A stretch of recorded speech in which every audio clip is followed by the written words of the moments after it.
kali Betul. ini. Ternyata dari Geek Fam yang terkesan menuju ke arah Painan, tapi mereka lebih milih untuk menuju ke arah Ruins dan itu jaraknya nggak jauh beda loh sama BTR. Kalau misalkan circle menuju ke bagian kiri, tentunya rumah-rumah di pinggiran air ini yang ada di bagian seberang. Tapi di arah lain ternyata kita melihat sebuah bentrokan antara GD dan juga Xavier. Boom sudah drop dan ada Dok cukup dekat di bukan Duk.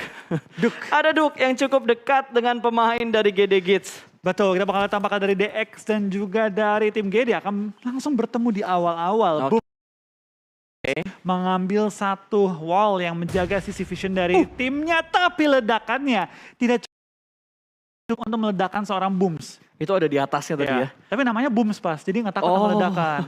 Jadi dia nge-counter damage dari bomnya ya. Betul, tapi tampaknya nggak cuma GD yang bertempur, baru disebut Paradise sama Bravo.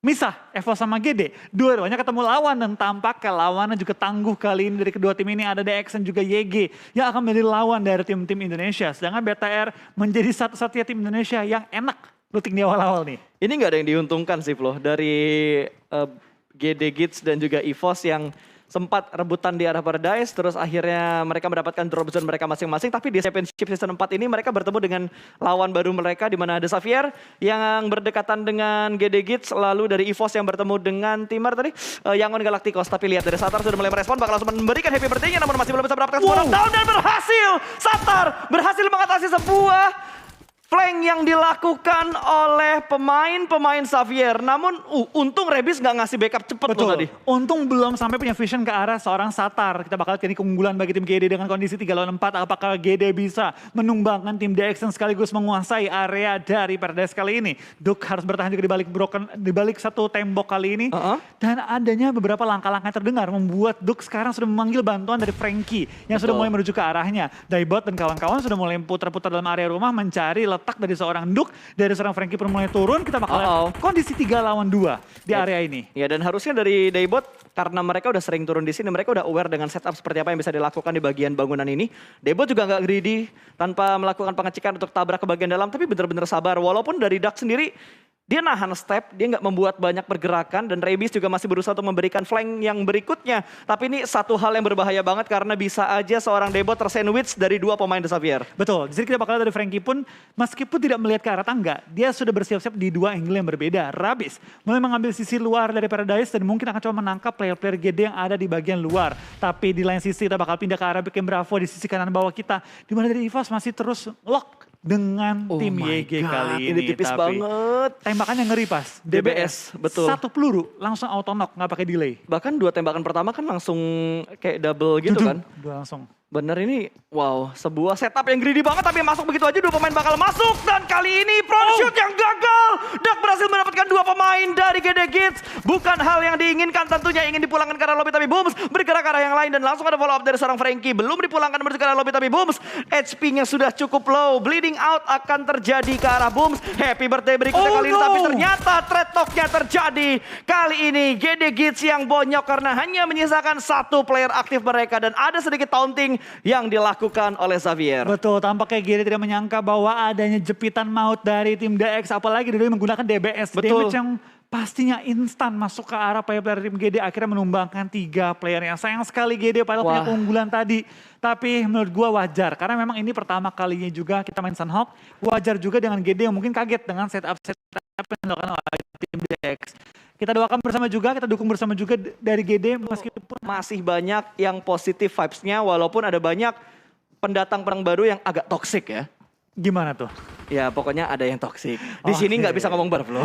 Bisa barbar. Kalau di nobar gue sendiri bisa ngomong barbar ya. Sabar dulu aja kita tahannya. Dan lihat setup dari EVOS yang mengamankan bagian dalam. Tapi ada 1 pemain dari Yangon Galacticos yang ada di bagian luar. Hati-hati Lizard. Dari bagian belakang sudah mulai melakukan pick dan timingnya tidak tepat. Wow! Itu sebuah momentum yang dilewatkan oleh Lord dan menguntungkan untuk EVOS. Lizard berhasil selamat dari sandwich yang diniatkan oleh pemain dari Yangon Galacticos. Dan lihat lemparan granat dari KF memberikan damage-nya begitu dalam ke arah Lordnya. Ini udah ketahuan posisinya. EVOS bakal aware dengan apa yang ada di bagian luar dari Broken Wall. Betul, tapi ada seorang Lord juga menggunakan first aid satu-satunya dan akan kehabisan healing kali ini. Dia pindah. Lihat EVOS langsung mengganti posisi. Kali ini mereka mengambil bagian tembak-tembak keluar, memaksa tim EG kembali masuk ke arah dari camp Bravo-nya. Yep. Sedangkan dari Red Face dan juga dari satu player EVOS lainnya kali Microboy akan coba ngelok ke arah Tamio yang nggak bisa kemana-mana, membuat keadaannya 2 lawan 1, 3 lawan 2. Yap, ini juga nggak boleh nahan terlalu lama gitu. Mungkin yang bakal dirugikan adalah dari Yangon Galacticos ya. Karena tadi gue ngeliat ada satu pergerakan di belakang mereka. Kalau ini mendekat ke arah Bravo, ini bakal bonyok banget buat Yangon Galacticos. Tapi setidaknya menguntungkan untuk EVOS karena ada bantuan dari tim di belakang Yangon. Mungkin Secret yang bakal sedikit memberikan kejutan ke arah Yangon Galacticos. Betul, tapi kita bakal lihat ini dari kedua tim ya. Tampaknya dari YG dan juga dari tim EVOS sama-sama ngelok, sama-sama alot-alotan juga. Tidak memberikan space kepada lawannya. Tapi EVOS mulai ngedekat ke arah rumah dari tim YG. Sama-sama nggak bisa menumbangkan ditutup Laser lagi. dengan Uzinya. Kali ini coba untuk mencari angle yang terbuka. Tapi tadi untung aja Laser nggak sampai tertumbangkan. Kedua kalinya hampir. Betul. Dan tadi sabar banget Laser buat masuk. Dia nggak langsung buka pintu masuk, tapi buka, intip, dan ternyata ada satu pemain dari Yangon Galacticos yang sudah menunggu di bagian tangga. Sudah mulai mengokang granat, akan dimainkan timingnya, lempar langsung menuju ke bagian tangga dan membuat Aka berpindah. Ini kembali dikontrol, tapi ternyata itu bukan sebuah granat. Mungkin adalah stun granat yang dilempar tadi, flashbang. Betul, stun. Yang dilempar oleh seorang Laser, tapi kali ini adalah granat yang beneran lempar langsung ke bagian bawah dan boom! Mendapatkan satu, Aka di take down dengan sangat-sangat tepat. Langsung saja berteriak minta tolong ke arah Lordnya. Tapi Lord ada di bagian luar, ada follow up juga dari EVOS yang sudah mulai tabrak ke bagian kompon ini, ke bagian rumah ini. Akan bermain di bagian luar ternyata, dan Lord pun tumbang begitu saja. 2 di take down dengan sangat rapi tanpa adanya sebuah trade knock ke arah EVOS. Betul, pelan-pelan EVOS mulai menekan juga pergerakan dari tim what? Yangon Still elimination? Galacticos. Tapi dari TES mencuri, bahkan sekarang menumbangkan juga KF. Akankah kita melihat ronde 2 di antara TS dan juga tim yang sedang bertempur di camp Bravo kali ini. Tapi dari Sek my god, tampaknya juga tertangkap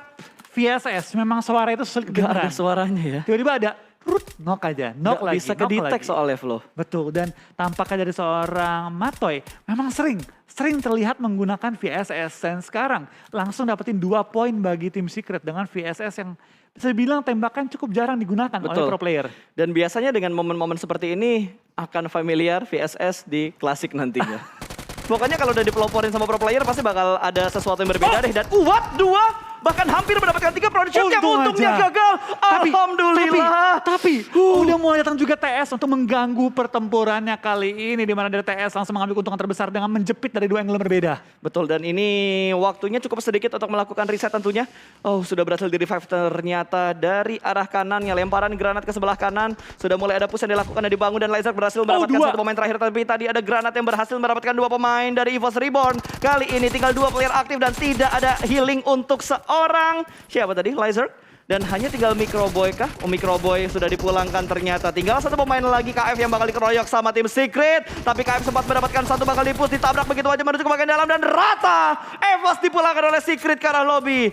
Wow, karma begitu cepat datang ke arah EVOS. Betul, memang fight di antara tim EVOS juga YG cukup lama berlangsung, bahkan dari TS yang ngedropnya tuh lumayan jauh. Mendengar ada pertempuran, melihat adanya peluang untuk third party, mendekatkan diri, steal 2 kill, dan langsung join the fight. Tapi emang itu meta yang susah buat di counter sih Flo. Untuk jadi apa ya, didatengin sama orang ketiga setelah lu menang fight dan lu fight-nya tuh bener-bener bonyok-bonyokan gitu. Betul, ya itulah orang ketiga ketika ada kondisi yang lagi bonyok-bonyokan tidak ideal, biasa datang. Makanya buat kalian yang punya hubungan ketika lagi ribut, jagalah hati masing-masing. Jangan lari ke orang lain karena nanti bakal diganggu. Jangan kasih kesempatan third party datang. Betul, jangan kasih kesempatan karena ketika lagi gitu biasanya yang biasanya nge-scout dari tim ini nih. Kalau kita ngelihat nggak ada kendaraan lain berarti kita tabrak aja. Tapi sekarang susah karena knock nggak tahu nama. Ya, kalau dulu kan knock. Oh iya ya. Iya. Sekarang di fitnya itu kalau di player dia nggak ada namanya ya. Adanya, tapi tim berapa player 1, 2, 3 gitu kan. Tim 7 player 3, tim Iya, 7 player betul. 2. Jadi abis kalau zaman dulu kan knock, Mega Rod Fiat. Sendiri dia sendiri, tenang Tapi aja. masih bisa Flo, setidaknya ngapalin Pattern. urutan timnya. Tapi diacak juga pas. Oh diacak juga ya? Setahu gue diacak juga, jadi sulit juga. Oke, berarti sulit sekali untuk mengetahui kira-kira mana tim yang sedang diincar atau ini kita lagi fight sama tim siapa sih sebenarnya? Betul, tapi lebih ke pattern sih. Misalnya dia tahu nih, tim X kalau rotasi suka ke arah ini nih, sendirian gitu kan. Oke. Ada kendaraan lewat, tim itu lewat Oh, tuh. berarti lebih menghafal kebiasaan dari tim lain ya? Betul, perlu next level lagi cara pikirnya. Oke, the next level play yang harus dilakukan oleh pemain-pemain. Tapi lihat dari belakang Secret, eye shot. Oh sorry, Kid 5. Kid yang menerima tembakan dari bagian belakang dari BN masih belum bisa mendapatkan knockdownnya ke arah Kid. Dan sedikit counter shoot, smoke terpop out, masih berada di sekitar pepohonan dan untung saja ada beberapa obstacle yang bisa dimanfaatkan oleh seorang Kid dan membuatnya masih mungkin mereka bakal melakukan strategi happy birthday tapi di arah lain Axis berusaha untuk memotong sebuah rotasi yang ada di arah kompon mereka masih ada di sekitar quarry dan gua kira mau healing tapi pas dicek healing deh. tapi cuma satu aid kit Iya, bro. dia udah nyetoran, udah setoran. Oh maybe. Ini cadangannya gitu. Oh, mungkin ya, mungkin karena belum ke spot semua pemain dari Axis kira-kira punya berapa banyak healing gitu. Betul, tapi kita bakal ini tampaknya dari Mika, dari Voki cuma punya satu. Bergeser dikit kita kali ini ke arah Infinity dan juga dari tim Geekfam. Sudah bertemu juga ini harusnya daerah Tatmok. Yap, dan biasanya kalau circle ke utara endingnya di Tatmok sih. Biasa gitu sih. Di seberang jalannya Tatmok tuh sering banget. Atau enggak ngambil setengah-setengah antara compound di luar Tatmok sama Tatmoknya. Iya, Kan galau-galau tuh. Dan endingnya di tengah-tengah jalan gitu, ngebuat semua tim tuh galau karena di bagian tengah jalannya Tatmok tuh nggak ada obstacle sama sekali. Rata. Broken wall-nya aja tipis banget gitu, cuma berapa tinggi semen doang dan udah ketahuan ternyata setup dari Logan. Langsung menjadi santapan lezat bagi tim Geekfam. 1 poin pertama masuk ke arah Geekfam. Betul, ini salah satu kelebihan dan juga potensi kelemahan dari Infinity. Split mereka. Ketika working, ketika nggak ketahuan, kuat banget area yang mereka kuasain. Tapi ketika ketahuan seperti tadi, Logan langsung di knockdown.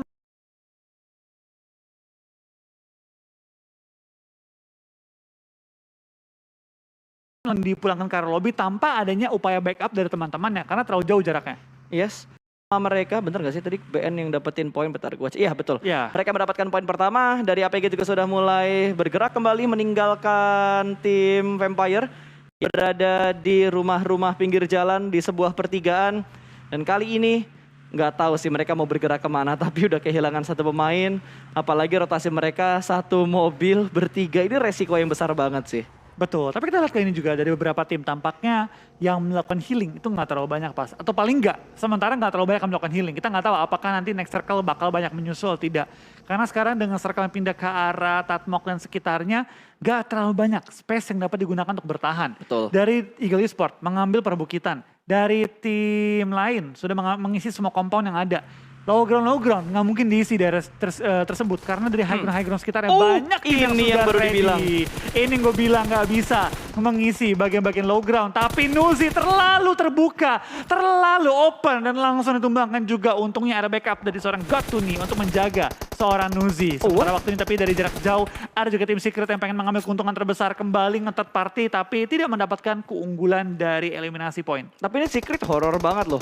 Mereka nge-scoutnya dari jauh, nembakinnya dari jauh dan tahu keberadaan setup dari The Infinity. Berarti mappingnya mereka benar-benar bagus banget. Dan rotasi yang mereka bangun juga nggak terlalu terburu-buru sampai akhirnya mereka bisa menjadi sebuah third party. Tapi masih belum bisa mendapatkan hasil untuk steal elimination. Dan yang kita bilang tadi benar-benar terjadi di arah APG. Tapi untungnya tidak sampai dipulangkan keseluruhannya menuju ke arah lobby. Hanya membuat satu pemain knock dan membuat Infinity cabut juga. Karena mungkin mereka sadar yang mereka hadapi tidak hanya satu tim yang rotasi dengan menggunakan mobil.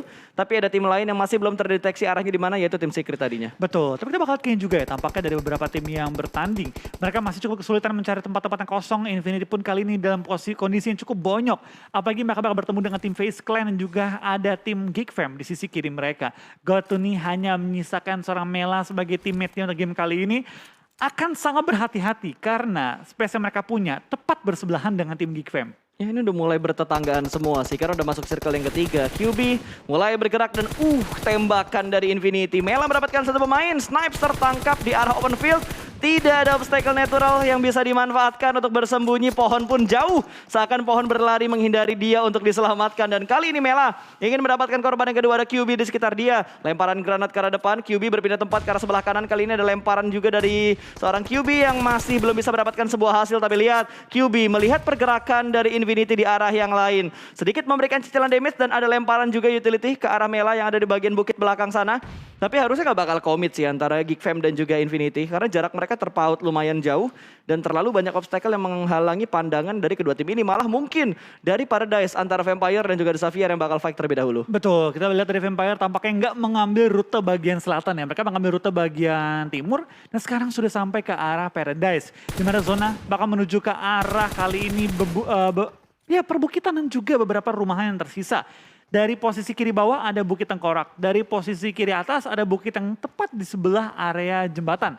So kita bakal lihat ada 3 high ground dapat dikuasai, tapi free Schweb shoot. terlalu terbuka. Bahkan sampai knock out oleh seorang Duke. Dan sekarang ada chance untuk Duke Maybe knockin two. Ravenclaw. 2 knocked out kali ini. Dapatkah dari DX menumbangkan tim VPE yang tinggal menyisakan Stone dan juga Fluket dalam posisi yang cukup terjepit. Itu Fluket ketahuan sih, tinggal diintip doang harusnya sama Duke udah mulai terspot keberadaannya dan ternyata follow up datang dari sebelah kanan. Front shoot yang gagal dari Fluket tapi tembakan dari sebelah kiri sedikit mengejutkan.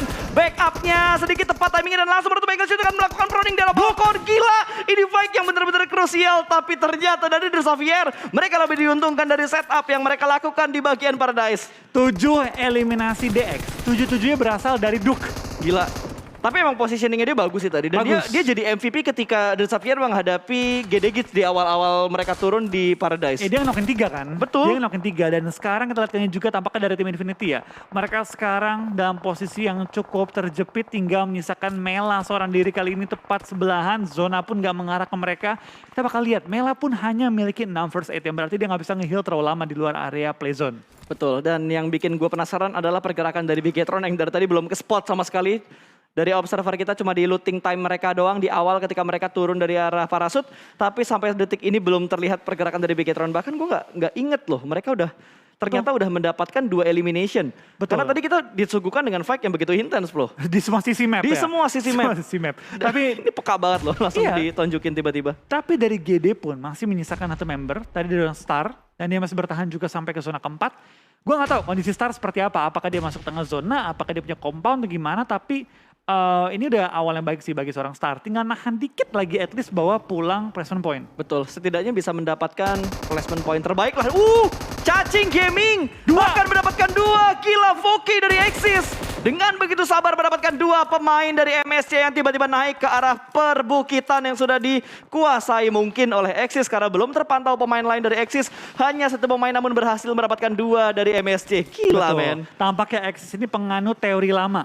Zaman dulu kan zaman sekarang kan teori healing sama teori tengah. Mereka pakai teori cacing. Teorinya Sanskui berarti. Kenapa? Ngepron adalah kuncinya. Oh, iya. Bukan ngepron, berbaring adalah kuncinya. Berbaring adalah kuncinya. Nah ini dia penggunaan meta dan teori lama berarti ya. Betul sekali. Dan Xavier harus keluar dari arah Paradise karena sudah ditinggalkan oleh circle yang ketiga. Circle yang keempat kali ini juga sudah mulai tertutup oleh Blue Zone yang keempat. Di arah lain dari Face Clan, Tony K berhasil mendapatkan 1. Tapi kali ini Matoy. dari Secret. Matoy touchdown ke bagian ujung dari Blue Zone. Tapi lihat dari Tony K bakal langsung mendapatkan sebuah pick off. Tapi ternyata jump shoot dari Tony K begitu bagus tadi. Dan masih selamat walaupun ada tembakan dari arah belakang dari Tony K. Yes, tampaknya 12 tim tersisa, 32 yang masih live, GD, Infinity, tinggal misalkan 1 member bersama dengan BN juga. Tapi GD masuk ke arah zona kali ini. Bahkan Star ada di dalam zona selanjutnya. Ya, tapi ini bukan tempat yang bagus loh. Karena masih ada 1 pemain. Itu tim mana sih? Pop, Ya. MSC, Pops. Dari MSC di belakang dia terus di bagian pulau terpisah Duke. juga tadi kalau nggak salah ada 1 dan lihat dari Duke kayaknya udah nggak punya healing lagi tinggal menembak dari bagian belakang dan bye-bye termakan oleh Blue Zone dan posisinya juga udah ketahuan oleh tim APG di mana 2 pemain dari APG cukup dekat dari The Xavier dan ini ngebuat mereka takut untuk bergerak keluar dari tebing ini karena tadi ada tembakan dari belakang. Betul, dia nggak tahu aja udah kena playernya. Tapi gue curiga nih dari DX ya, mereka kan tumbangin 8 orang. Apakah mereka punya healing yang banyak? Karena yang tadi yang maju nggak bawa healing. Jangan-jangan udah di store ke belakang. Mungkin karena strategi healing bisa aja digunakan oleh tim-tim lain mengingat ini adalah map yang hanya dimainkan 1 kali gitu. Sama kayak Miramar. Jadi mereka harus memaksimalkan poin yang bisa mereka dapatkan di setiap map untuk Sunhawk dan juga Miramarnya. Kali ini di menit ke-21 Blue Zone kelima sudah mulai menutup juga dan Face Clan akan bergerak sedikit mendekat menuju ke arah APG ataupun APG yang bakal mendekat menuju ke arah Face Clan di mana Mr. Five menjadi ujung tombaknya tapi ternyata Bigetron join the fight menjadi third party dan berhasil mendapatkan 1. 4 elimination point sudah dikumpulkan. Kali ini bahkan mereka mendapatkan 2. Betul, dari BTR cukup nyayur kali ini dengan 4 eliminasi mereka kantongi minimal. BTR bakal bawa 5 poin kali ini tapi Mr. Five dengan menyadari ada tembak-tembakan dilontarkan sudah siap juga untuk menyambut tim BTR di mana mereka masih dalam kondisi 3 player saja. Liquid pun sudah di revive akan melakukan healing dan di belakangnya BTR ada BN, ada Axis, ada tim-tim lain yang siap untuk bertempur dengan tim BTR. BTR perlu hati-hati nih, nggak boleh fight terlalu banyak sisi. Betul dan harus fokus juga dan untungnya Mr. Five yang di belakang berhasil di spot oleh seorang Ryzen dan ini ngebuat setup dari Bigetron harusnya bakal semakin strong lagi karena mereka udah tahu di belakang mereka ada pemain, mereka udah tahu di bagian kiri mereka ada pemain, tinggal bagaimana cara mereka untuk masuk ke dalam zona berikutnya. Betul, kita bakal lihat kini tampaknya tinggal 7 tim yang tersisa. What, Satar dapat 1 elimination. Masih bertahan juga hingga nomor 9 MSC tampaknya kali ini tumbangkan juga. Kita bakal lihat 7 tim tersisa minimal GD bawa 4 poin. Dengan kondisi kayak gini gue rasa 4 poin udah bagus untuk GD. Gila ini Satar survival skillnya GG juga bro. Dia sabar banget untuk tidak melakukan pick, dia benar-benar tertib dan top 6 masuk ke arah GD Gits. Oke. Yang bonyok dari awal dan hanya menyisakan 1 pemain doang. Betul, di mana tim-tim lain tumbang dengan 0 poin, 1 poin, 2 poin, GD minimal bawa 6 poin kali ini. Betul, tapi ada granat kali ini kalau kita berpindah menuju ke arah sekitar Bigetron di mana granat dari Exis. Ada Voke tadi mendapatkan 1 pemain, Zuxi tumbang. Granat yang predicted banget waktunya dan tembakan dari belakang juga sempat untuk mendapatkan 1 lagi. Untungnya masih ada counter shoot dari Bigetron dan nice try untuk EVOS karena mereka sudah dipulangkan ke arah lobby. Top 5 untuk 2 tim Indonesia, bahkan top 4. What a nice play dari GD Gits dengan 1 pemain. Mereka bisa mendapatkan top 4. Betul, dan makin banyak BTR-nya Yur. Harusnya GD bakal mengambil keuntungan juga, tapi tampak kita bakal di sana Ryzen tertumbangkan. Tapi knock yang bagus juga. Bom dari sana Luxi mengenai 2 player dari tim Axis dan sekaligus meng-clear area dari circle-nya. Star pun dapetin zona kali ini. Ini berarti kita bakal lihat dari tim Indonesia harusnya bisa bertahan sedikit lebih lama lagi pada zona kali ini. Betul, dan gua rasa yang ada di bagian daratan ini bakal fight terlebih dahulu. Ini bisa dapat top 2 loh buat GD ataupun BTR kalau misalkan mau sabar. Star dapetin seorang Namshin. Dapat 1 Tinggal lagi. Datkon. Kalau Datkon tumbangin, tinggal Axis yang melakukan healing. Yang berarti Indonesia pasti Top 2. Oke. Oke. Axis tinggal healing. Itu tinggal 1. Itu Namshin kalau nyebrang kelihatan nama Satar Iya. harusnya. Ini berarti Indonesia punya chance untuk chicken. Harusnya. Oke. Wow. Kaget gue tiba-tiba kayak Impressive. gini. Impressive. Impressive. Enemy bisa head. Aduh sayang banget tadi waktu lagi jalan Satarnya ke belakang. Kalau Satar stay di posisinya harusnya dia bisa dapetin 1 confirm elimination. Tapi kalau dari Tui lari ke depan, dia bakal terbuka sama BTR. Gak ada obstacle lagi ya? Itu dia. Itu ini dia. Tinggal Star dan BTR Luxi. Coba untuk nangkepin ngambil keuntungan terbesar. Gue rasa dari kacang susu itu nggak bakal maju-maju lagi sih. Cuma takut bro. takutnya potensinya Luxi yang kena. Iya itu dia. Karena kacang susu kalau dia iseng tiba-tiba bisa ngedapetin si Luxi tadi terakhir ya. Iya. Ya ini bahaya banget tentunya ada lemparan granat ke arah Untuk depan satu sana. lagi, Dan Namshin. mendapatkan 1 pemain ternyata Satar dengan membagongkan mendapatkan 1 persatu pemain. Dan ini yang gak gue suka karena lihat angle dari kacang susu, melihat pergerakan dari seorang Luxi, belum ada tembakan dari kacang susu, sudah mulai dikekerkan, dia masih fokus untuk Kacang melakukan Susu, healing. jangan. Jangan tembak dulu, front shoot kali ini berhasil dan top 3. 2 tim Indonesia berhasil masuk sebagai last man standing untuk Luxi dan juga Satar. Tapi posisi dari Luxi masih bisa dicek oleh seorang kacang susu. Belum ada pergerakan yang lebih pasti dibangun oleh kacang susu kali ini. Apakah dia bakal usil atau bakal fokus untuk melakukan healing ke arah Satar. Sudah mulai mendengar step yang dibuat oleh Luxi kali ini. 1v1 situation antara Luxi versus Satar. Bermain di bagian high ground dan juga lower ground. Ada lemparan granat dari seorang Luxi kah? Lemparan granat dan low HP.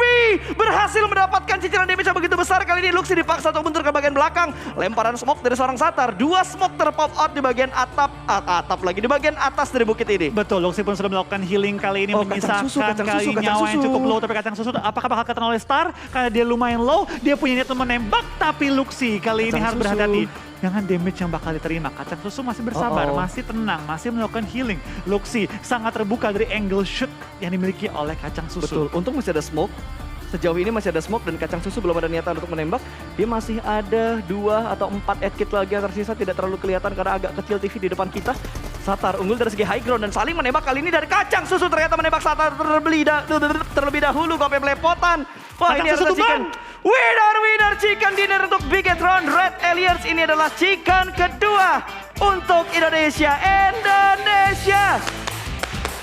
Indonesia 10 elimination, 11 elimination berhasil dikumpulkan oleh Red Aliens dan GD Gits juga berhasil mendapatkan 2 tambahan dari elimination yang dikumpulkan oleh Satar. Poin demi poin kembali.